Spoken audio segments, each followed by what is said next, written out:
60 या 350 marks gain करना बहुत ही डिफिकल्टी हो जाएगी। बॉयज की इंटरेस्टिंग और काफी बेसब्री से उन्हें इंतजार रहता है रिप्रोडक्टिव यूनिट, ठीक है ना। तो उससे आइडिया होता है थोड़ा कि और टॉपिक कहाँ से ये टच कर सकता है। यहाँ से 5-6 क्वेश्चन वो आ जाते हैं। जब आप गोल बड़ा रखेंगे तभी हो पाएगा, नहीं तो अगर आप सोचेंगे आपको एमबीबीएस में बहुत हेल्प करेंगे, ठीक है। कुछ लोग नाक भी बढ़ा देते हैं, तो that is none of your business. Just focus की क्या एनसीईआरटी में है। आपका थोड़ा माइंडसेट चेंज करके रखो कि हमें 320 नहीं 360 में 360 लाने हैं, तभी जाके आपके 360 या 50 नंबर आ पाएंगे। बेसिक बात करें तो ये नहीं होता है इसमें कि ये इंपॉर्टेंट चैप्टर है वो इंपॉर्टेंट। हाँ, थोड़ा बहुत वेटेज का फर्क होता है यूनिट वाइज, लेकिन आपको पूरा थ्रूली जाना है क्योंकि अब जो पैटर्न है वो कम्प्लीटली चेंज हो गया है। कहीं से भी कुछ भी कठिन और आसान बना के पूछ लेता है। लाइक नीट 2021 जो था उसने ह्यूमन फिजियो से बहुत कम क्वेश्चन पूछा था, और बाकी सब जितने भी एग्जाम होते थे नीट के उसमें ह्यूमन फिजियो से लगभग 16 से 17 क्वेश्चन रहते थे।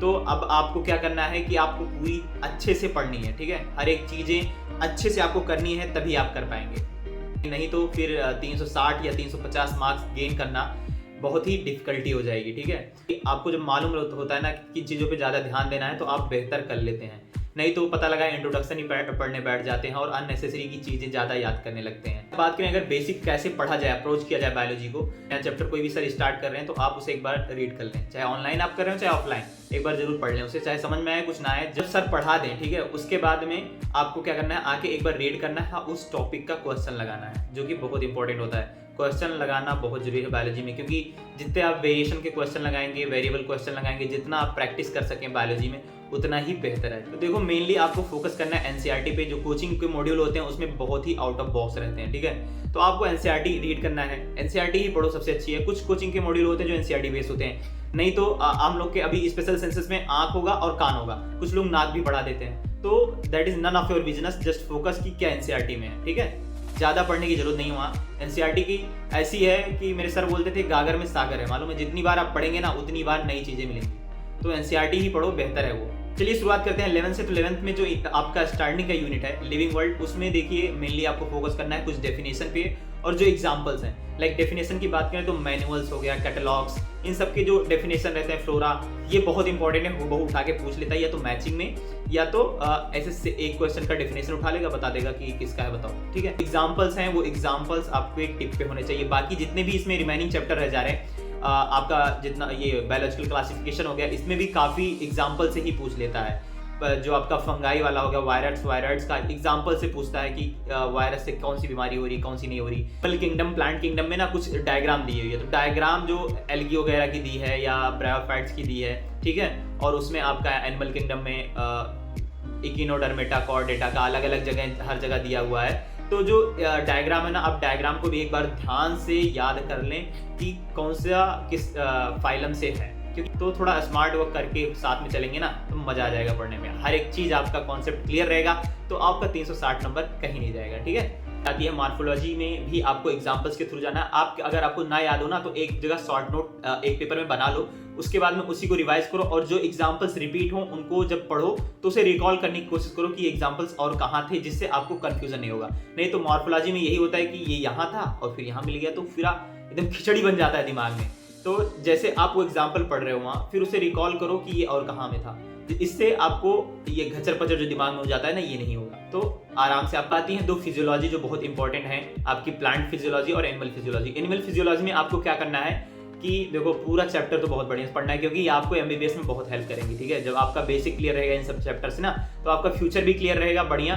और जो ह्यूमन फिजियोलॉजी है काफ़ी वेटेज वाला चैप्टर है देखा जाए तो आपको इनको पूरा करना है। और इसमें ज़्यादा इंपॉर्टेंट रहता है न्यूरल और आपका केमिकल कोऑर्डिनेशन वाला। लास्ट के दो जो चैप्टर है ना वो काफ़ी इंपॉर्टेंट होते हैं। और से ही आपका जो प्लांट फिजियोलॉजी है उसमें आपको देखो पीजीआर, प्लांट ग्रोथ रेगुलेटर वाला जो चैप्टर है, और मिनरल न्यूट्रिशन से यहाँ से 5-6 क्वेश्चन हूबहू आ जाते हैं एकदम। जस्ट उसके एग्जांपल्स उठा के या उसकी फीचर्स उठा के पूछ लेता है। और बाकी बचा आपका फोटोसिंथेसिस और रेस्पिरेशन, तो इसमें ज़्यादातर वो एंजाइम्स और ईटीएस, इलेक्ट्रॉन ट्रांसपोर्ट सिस्टम जो है, वहाँ से ये क्वेश्चन पूछ रहे हैं। और मोस्ट ऑफ द टाइम ये टच करते हैं आरक्यू रेशियो जो होती है ना, रेस्पिरेटरी क्वेश्चन बोलते हैं, वो वाले टॉपिक से ये टच करते हैं कि एसिड बेस का कहाँ से क्या ज़्यादा होगा। बात करें 12th बायोलॉजी में, तो फर्स्ट आपकी आती है जो हर एक बॉयज़ की इंटरेस्टिंग और काफ़ी बेसब्री से उन्हें इंतजार रहता है, रिप्रोडक्टिव यूनिट, ठीक है। तो उसमें उसमें रिप्रोडक्टिव हेल्थ वाला जो है वो काफ़ी इंपॉर्टेंट है। जितने भी कॉन्ट्रासेप्टिव हैं वगैरह वो बहुत ही इंपॉर्टेंट है, और डिजीजेज उससे जो रिलेटेड है। और बाकी इनमें जो है आपके फर्स्ट वाले चैप्टर में ये आप पढ़ लेंगे अगर मॉर्फोलॉजी अच्छे से, तो आपका ये आधा चैप्टर कंप्लीट हो जाएगा। वैसे ही बाकी बचा आपका दोनों बीच का चैप्टर, एक reproduction in flowering plant and reproduction in human beings. तो फ्लावर इसमें लास्ट के टॉपिक्स हैं वो ज़्यादा इंपॉर्टेंट है, और इसमें ज़्यादातर ये पूछ लेते हैं कि कितने पॉलिन ग्रेन्स बने, क्या नहीं बने, मियोसिस से क्या बना। नेक्स्ट आपकी आती है जेनेटिक्स। जेनेटिक्स भी काफ़ी ही इंपॉर्टेंट चैप्टर यूनिट है और हाई वेटेज है। जितना पॉसिबल हो सके आप उसका क्वेश्चन लगाएं, बहुत ही बेहतर रहेगा आपके लिए। आपकी ह्यूमन हेल्थ एंड डिजीज वाले में फर्स्ट चैप्टर का जो बीमारियों से है वो भी काफ़ी मज़ेदार चैप्टर है, और जब बीमारी के बारे में आप पढ़ते हैं तो काफ़ी इंटरेस्टिंग लगता है, क्योंकि आपको बीमारी से ही डील करनी है फ्यूचर में।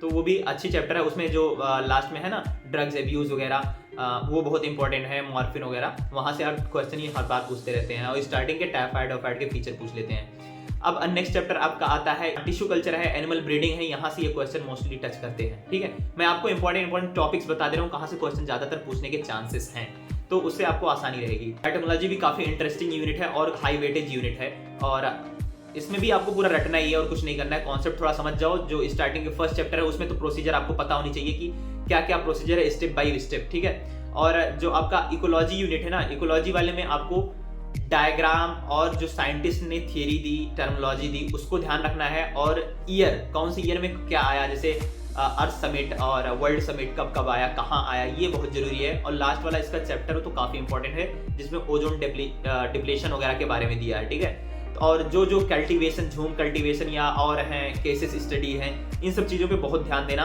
और एग्जांपल्स इसके रट लेना, क्या क्या मॉडिफिकेशन जो फर्स्ट चैप्टर में दिया हुआ है। साइंटिस्ट के बारे में ईयर्स और डायग्राम जो है ना, लाइक पिरामिड्स वाले डायग्राम, और दूसरे पूछ लेते हैं ये लोग। इस क्वेश्चन देखो बायोलॉजी में जितना लगा पाओ लगाओ। मैं अगर बुक की बात करें तो MTG चैंपियन लगाया था, और MTG फिंगरप्रिंट भी काफ़ी बेहतर है। अगर ये सब नहीं लगा पाते हैं तो बायो नीट लगा लें। हरिओम गंगवार सर की किताब है, काफ़ी बेहतर किताब थी, मुझे भी अच्छी लगी थी, और उसमें NCERT के लाइन बाय लाइन क्वेश्चन है, तो अच्छी किताब है। आप तीनों में से कोई भी लगा सकते हैं, बेहतर है आपके लिए। MTG चैंपियन मैंने इसलिए कहता हूँ क्योंकि उसमें प्रीवियस ईयर से क्वेश्चन आए ना, तो उससे आइडिया होता है थोड़ा कि और टॉपिक कहाँ से ये टच कर सकता है। ठीक है, आपका थोड़ा माइंडसेट चेंज करके रखो कि हमें 320 नहीं 360 में 360 लाने हैं, तभी जाके आपके 360 या 50 नंबर आ पाएंगे।